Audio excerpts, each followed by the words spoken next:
तर फ्रेंड ह्या व्हिडिओमध्ये आपण बघणार आहे की अशी एक इक्विटी स्ट्रॅटेजी इंट्राडे स्ट्रॅटेजी ज्यामध्ये तुम्ही मॉर्निंगला काही गोष्टी मार्केटमधून बाय सेल इझिली करू शकता, स्कॅल्प करू शकता इक्विटीमध्ये. तर कशाप्रकारे आपण ट्रेड प्लॅन करणार आहे विथ लॉजिक ऑल गोष्टी ह्या व्हिडिओमध्ये डिस्कस केल्या आहेत. आणि व्हिडिओ बघितल्यानंतर तुम्ही त्याच्यामध्ये नोट्स काढा, त्यानंतर तुम्ही त्याला 1 वीक 1 मंथ थोडंसं ऑब्झर्वेशन करा, बॅक टेस्टिंग करा, पेपर ट्रेडिंग करा आणि त्यानंतर कमी क्वांटिटीमध्ये तुम्ही ट्रेड ऑफ प्लॅन करू शकता जर का तुम्हाला स्ट्रॅटेजी आवडली तर. आणि जरूर नक्की शेअर करायला पण विसरू नका हा व्हिडिओ, तर बाकीच्यांना पण याच्यामध्ये हेल्प होऊ शकते. आणि कुठं पण व्हिडिओ जर का तुम्हाला आवडला तर डेफिनेटली लाईक करू शकता आणि असेच इम्पॉर्टंट कंटेंटसाठी. चला तर आपण स्टार्ट करूया, आपला टाईम नाही घालवायचा आहे. तर सगळ्यात पहिल्यांदा येतो मी स्ट्रॅटेजीसाठी. तर स्ट्रॅटेजी तुम्हाला कशामध्ये इम्प्लिमेंट करायचं आहे हा फर्स्ट कन्सेप्ट आहे. तर तुम्ही हे कुठल्या पण NSE किंवा BSEचं जे पण स्टॉक असतील त्याच्यामध्ये इम्प्लिमेंट करू शकता. जास्त करून ज्याचे पण प्राईस, शेअरची प्राईस ज्याची पण 500 रुपयाच्या अबाव आहे, थोडंसं त्याच्यामध्ये जर का तुम्ही काम केला त्याच्यामध्ये तुम्हाला चांगले मोमेंटम भेटेल. ओके, तर जनरली कसं होतं की 20-50 रुपयाच्या स्टॉकमध्ये जर का तुम्ही काम करायला गेला तर ते असणार पेनी स्टॉक, त्यामध्ये जर का तुम्ही काम केला तर थोडंफार ट्रॅपिंग होऊ शकते. तर फर्स्ट रूल हा आहे त्याच्यामध्ये की जे पण स्टॉक त्याच्यामध्ये तुम्ही यूज करणार आहे त्या स्टॉकची जी प्राईस असणार आहे ते अबाव 500 पाहिजे. 500पेक्षा जास्त रुपयाच्या स्टॉकमध्ये शक्यतो प्लॅन करा. प्लॅन कसा करायचा तुम्हाला सांगतो. कॅन्डल टाईम तुम्हाला यूज करायचा आहे 1 मिनटाची कॅन्डल टाईम यूज करायचा आहे. त्यामध्ये आपण यूज करणार आहे एक इंडिकेटर ज्याचं नाव असणार आहे याच्यामध्ये RSI रिलेटिव्ह स्ट्रेंथ इंडेक्स. आणि त्याचं जे सेटिंग असणार आहे ते सेटिंग पण तुम्हाला सांगतो याच्यामध्ये कोणतं सेटिंग आपण यूज करणार आहे. तर जनरली RSI जो असणार आहे हा आपण यूज करणार आहे 80 आणि 20चा. ओके, तर बॉटम साईडला 20चा लेवल पाहिजे, टॉप साईडला 80चा लेवल पाहिजे. ते कसं सेट करायचं, कुठून सेट करायचं हे पण दाखवतो. आणि काय प्लॅन करायचं आहे की कॅन्डल टाईम ठेवायचा आहे 1 मिनटाचा. आणि ट्रेडिंग टाईम जो असणार आहे मोस्टली ट्रेडिंग टाईम तुमचा मॉर्निंगला 9:15 पासून 10पर्यंत त्याच्या आत तुम्हाला ट्रेड बनायला पाहिजे. जर का बनला तर चांगली गोष्ट आहे, नाही बनला तर अवॉइड करून टाका. आफ्टरनूनला 2 PM नंतर परत तुम्ही सेम ठिकाणी प्लॅन करू शकता 2 PM पासून 3 PM पर्यंत. ओके, तर हे 2 ट्रेडिंग प्लॅन ठेवायचा. ह्या कंडिशनमध्ये जर का तुम्ही याला वापरला देन चान्सेस व्हेरी हाय की तुम्हाला त्याच्यामध्ये एक मोमेंटम प्लॅन होऊ शकतं, त्यामुळे तुम्हाला अपॉर्च्युनिटी बनू शकते. तर ट्रेड कंडिशन काय आहे तर कॅन्डल टाईम तुम्हाला जे ठेवायचं आहे ते ठेवायचं आहे 1 मिनटाचा. सेकंड तुम्हाला रूल ह्याच्यामध्ये यूज करायचा आहे त्याचं RSI नावाचा इंडिकेटर यूज करायचा आहे. त्यानंतरनं ह्याच्यामध्ये जे तुम्ही यूज करणार कॅन्डल टाईम 1 मिनटाचा RSIचं जे सेटिंग असणार आहे ते 20 ते 80 आपल्याला ठेवायचं आहे. ओके, आणि टायमिंग लक्षात ठेवा 9 ते 10च्या आत, शक्यतो 10:30 चालते, मॅक्स 10:30, 10:30च्या आत तुम्हाला ट्रेड व्हायला पाहिजे. नाही झाला नो प्रॉब्लेम, कधी भेटतील कधी नाही भेटणार. आणि जर का त्या टायमिंगला नाही झालं तर सेकंड टाईम ट्राय करू शकता 2 ते 3.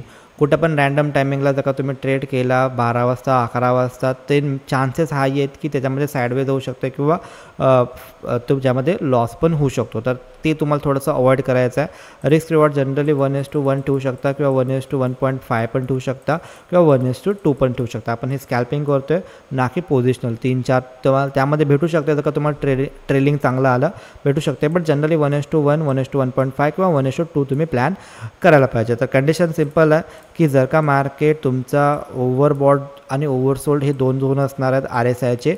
हा वरचा जो झोन असतो ह्याला बोलतो आपण ओव्हरबॉट झोन आणि डाऊनचा असतो त्याला बोलतो आपण ओव्हरसोल्ड एरिया. हा एरिया चालू होणार आहे आपण सेटिंग करायचं 0 ते 20 आणि 80 to 100. ओके, तर लक्षात ठेवायचं आहे जर का RSI ओव्हरबॉटमध्ये गेला तर तुम्हाला कॅन्डल बघायची आहे, तिथं रेड कलरची कॅन्डल यायला पाहिजे. ओके, लाल कॅन्डल व्हायला पाहिजे किंवा रिव्हर्सल कॅन्डल जे असतील, ओके रिव्हर्सल कॅन्डल व्हायला पाहिजे, ते तुम्ही तिथे एंट्री प्लॅन करायचे. आणि जर का ओव्हरसोल्डमध्ये मार्केट आलं तर ग्रीन कलरची कॅन्डल तयार व्हायला पाहिजे किंवा तिथं रिव्हर्सल कॅन्डल तयार व्हायला पाहिजे. जनरली रिव्हर्सल कॅन्डलच व्हायला पाहिजे दोन्ही ठिकाणी, देन तुम्हाला ॲक्युरसी जास्त भेटेल. ओके, आता रिव्हर्सल कॅन्डल जर का माहिती नसेल तर कमेंट करा रिव्हर्सल कॅन्डल, जेवढे जास्त कमेंट येतील देन मी तुम्हाला व्हिडिओ ह्याच्यावरती आणू शकतो. ओके, तर रिव्हर्सल कॅन्डल जर का असतील देन तुम्ही तिथं एंट्री प्लॅन करायचं आहे. कंडिशन सिम्पल आहे की कंपल्सरी 20 किंवा 20च्या आत यायला पाहिजे RSI किंवा 80 किंवा 80च्या वर यायला पाहिजे. ह्याच्यामध्ये काही नाही करायचं आहे त्या टायमिंगमध्ये. ओके, तर आपण स्टार्ट करू. चार्टवरती येऊया आपण. सगळ्यात पहिल्यांदा आपण चार्टवरती एक स्टॉक घेतला आहे HAL नावाचा स्टॉक आहे. थोडंसं जर का आपण याच्यामध्ये बघायला गेलो 18 तारीख आहे, याच्यामध्ये 18 तारीख, तर इथं जर का आपण आलो तर हिरवी कॅन्डल पाहिजे. याच्यामध्ये जर का आपण बघायला गेलो कॅन्डल टाईम आपण 1 मिनिटाचं ठेवलं. मार्केट समथिंग 9:15 इथं कुठं ओपन झालं, बट इथं मार्केट ज्यावेळी ओपन झालं त्यावेळी RSI तुम्हाला 10 दिसतोय, बट याच्यामध्ये हिरवी कॅन्डल नाही आहे किंवा रिव्हर्सल कॅन्डल नाही आहे. त्यानंतर जर का आपण बघायला गेलो तर RSI 17 आहे, बट याच्यामध्ये जे कॅन्डल बनले ही रिव्हर्सल नाही आहे, त्याच्यामुळे ह्याच्यामध्ये आपण एंट्री नाही करणार. त्यानंतर अगेन मार्केटमध्ये red candle, again red candle, again red candle, इथं पण रेड कॅन्डलच बनला, याला स्किप करायचं आहे. ही हिरवी कॅन्डल आहे पण ही रिव्हर्सल कॅन्डल नाही आहे. अगेन इथून जर का तुम्ही डाऊन साईडला आला तर तुम्हाला याच्यामध्ये इथे एक प्राइस ॲक्शन दिसते, ज्यामध्ये इथे एक रिव्हर्सल कॅन्डल आहे. तर इथं तुम्ही याचा जसं की याचा क्लोजिंगला पण प्लॅन करू शकता किंवा नेक्स्ट कॅन्डल ज्यावेळी हाय क्रॉस करणार त्यावेळी पण तुम्ही प्लॅन करू शकता. दोन्ही ठिकाणी प्लॅन करू शकता. बेस्ट सिनारिओ राहील क्लोजिंगला सपोज तुम्ही प्लॅन केला तर हा तुमचा स्टॉप लॉस लागणार आहे आणि टार्गेट मिनिमम 1:1 ठेवायचा आहे. 1:1 पेक्षा जास्त जे भेटेल ते तुम्ही त्यामध्ये कॅप्चर करू शकता. जर का आपण इथं चेकआउट करायला गेलो, सपोज क्लोजिंगला एंट्री, त्यानंतर स्टॉप लॉस समथिंग इथं कुठं स्टॉप लॉस येईल आणि त्यानंतर मिनिमम 1:1चं ह्याच्यामध्ये टार्गेट असेल. याच्यामध्ये जर का आपण बघायला गेलो तर याच्यामध्ये 1:1 समथिंग इथे येतं आहे. त्यानंतर परत जर का तुम्ही सपोज ट्रेल करायला जमलं तर याच्यामध्ये मोस्टली 1:2 पण याच्यामध्ये सहज भेटलेलं आहे. ओके, तर जास्त करून स्कॅल्पिंग स्ट्रॅटेजी आहे, त्याच्यामुळे याच्यामध्ये मोठे ट्रेड प्लॅन ठेवणं थोडंसं डिफिकल्ट जाऊ शकतं आणि त्यासाठी आपण वेगळी स्ट्रॅटेजी यूज करतो पोझिशनसाठी. तर स्कॅल्पिंगमध्ये सिम्पल आहे की पहिल्यांदा तुम्हाला चेक करायचं आहे ज्यावेळी मार्केट डाऊनला येतं आहे. ओके, RSI तर सेटिंग जर का पाहिजे असेल तर इथं या RSI वरती आला, सेटिंगमध्ये या, स्टाईलमध्ये या, इथं अप्पर लिमिट सेट करा 70 असते 80 करा, लोअर लिमिट 30 असते 20 करा, ओके करा, तुम्हाला हे येतं आहे. त्यानंतर इथं जर का तुम्ही बघायला गेला तर तुमचा इथला जो RSI जो आहे हा नियर अबाउट 20 आहे. याच्या खाली पण 20च्या खाली RSI आला होता, पण इथं कुठंच तुम्हाला रिव्हर्सल कॅन्डल दिसली नाही आहे. तुम्हाला रिव्हर्सल कॅन्डल इथे एक दिसली, रिव्हर्सल कॅन्डल. ओके, तर याच्यामध्ये जर का तुम्ही बघायला गेला तर याच्यामध्ये ह्या रिव्हर्सल कॅन्डलमध्ये नेक्स्ट कॅन्डल ह्याच्यावरती नाही गेले तर इथं आपण एंट्री नाही करणार. त्यानंतर जर का तुम्ही बघायला गेला तर इथं तुम्हाला कुठं रिव्हर्सल कॅन्डल दिसली नाही आहे. ऑलमोस्ट याच्यामध्ये इथे एक रिव्हर्सल कॅन्डल आली, देन तुम्ही इथे एंट्री करू शकता ह्याचा हाय क्रॉस होताना आणि हा तुमचा काय राहणार आहे, स्टॉप लॉस राहणार आहे. कधी याच्यामध्ये बारके SL पण उडतील, काही अडचण नाही आहे. बट 1:1 1:2चा जर का तुमचा टार्गेट असेल तर तुम्हाला ॲक्युरसी जास्त येऊ शकते. ओके, त्याच्या आधीचं पण जर का आपण बघायला गेलो, फॉर एक्झाम्पल जर का आपण याच्यामध्ये 16 तारीख घेतली तर 16 तारखेला इथं कुठंच मार्केट त्या एरियामध्ये आलं नाही आहे. 2 नंतर ओके 12 साडेबाराला डझन मॅटर, काही संबंध नाही आहे. 2 नंतरनं यायला पाहिजे, तर 2 नंतरनं इथं एकदा आलं होतं 2:11 म्हणजे 2:15 इथं आलं होतं.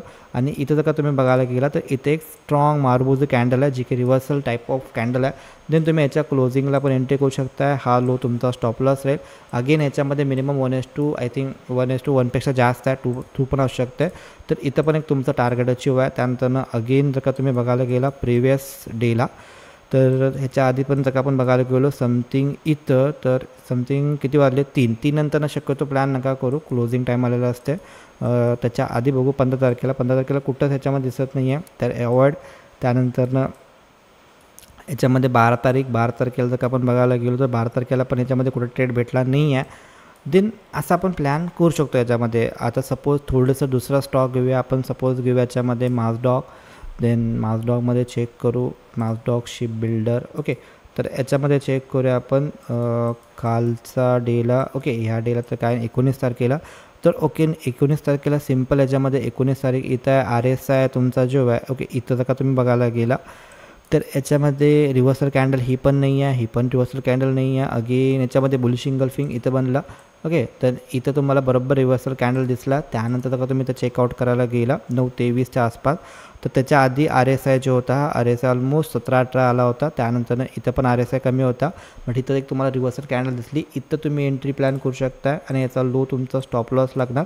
आणि इथून जर का तुम्ही बघायला गेला तर एक जबरदस्त मोमेंटम याच्यामध्ये कॅच झाले. तर काय होईल, कधी सपोज तुम्हाला ट्रेलिंग चांगलं आलं तर कधी काय होईल, कधी याच्यामध्ये सपोज इथं एंट्री आहे, हा suppose for example stop loss आहे, आणि इथून जर का तुम्ही चेक केला याच्यामध्ये तर सिम्पल याच्यामध्ये मोर दॅन 1:10 11 पण याच्यामध्ये भेटलं आहे. तर काय होईल, सपोज तुम्ही 30 दिवस ट्रेडिंग सेशन असेल, 22 दिवसामध्ये सपोज आपण एव्हरी डे जरी ट्रेड केलं, बट डेचा ट्रेड प्लॅन सिम्पल एकच असणार किंवा मॅक्सिमम 2 असणार, त्याच्यापेक्षा जास्त ट्रेड नाही करायचे अजिबात.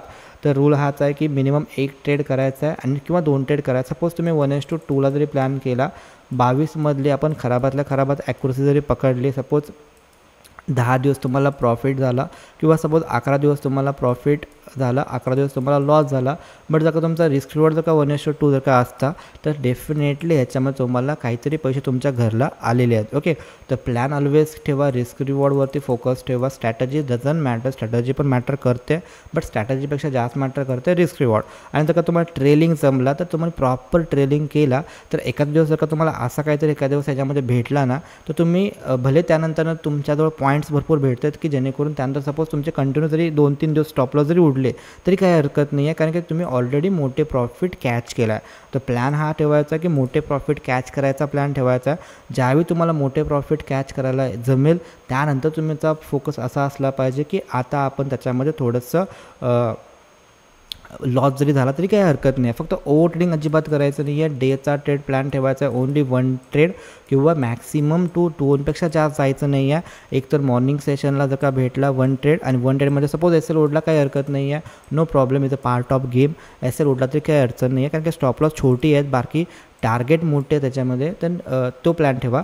आणि सपोज आफ्टरनून सेशनला जर का तुम्ही ट्रेड प्लॅन जर का केला आणि त्यामध्ये सपोज तुम्हाला टार्गेट अचीव झालं आणि मॉर्निंगला सपोज एस-एल ओढला असेल तरी काही हरकत नाही आहे, त्याच्यामध्ये तुम्हाला त्याच्यापेक्षा जास्त गेन आले असतील.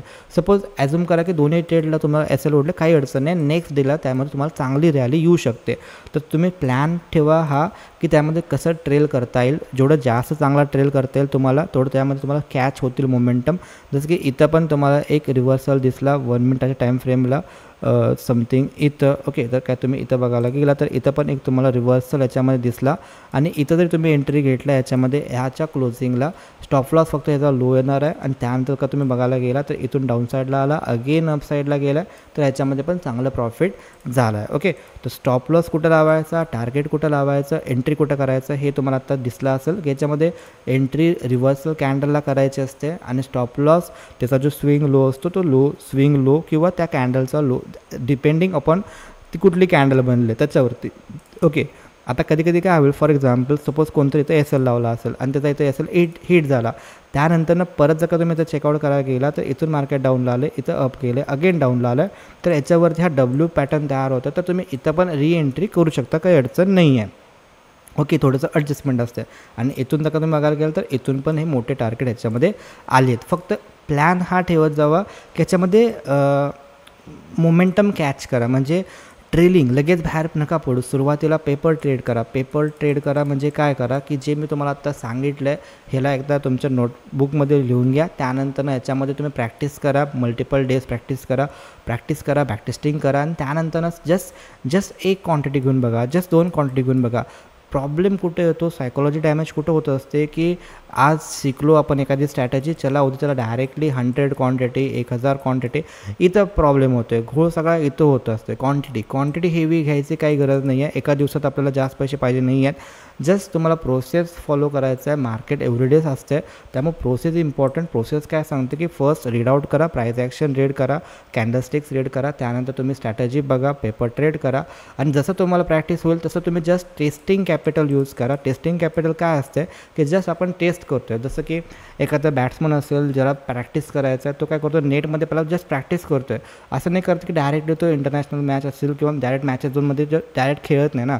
पहिल्यांदा प्रॅक्टिस करतो आहे, प्रॅक्टिसमध्ये ज्याच्यामध्ये त्याला कुठचा प्रॉब्लेम आला त्याच्यावरती तो रिकव्हरी करतो, सोल्युशन काढतो आणि त्यानंतर त्याचा जी हेल्प आहे ती तो मॅचमध्ये जस्ट टेस्ट करतो आहे. त्याच्यामध्येच त्याला चांगले गेन भेटतात. ओके, तर सिम्पल मार्केटमध्ये पण तेच आहे की तुम्हाला पहिला प्रॅक्टिस करायचं आहे. जे तुम्हाला मी आज नवीन कन्सेप्ट सांगितलं याच्यावरती थोडंसं फोकस ठेवा, प्रॅक्टिस करा.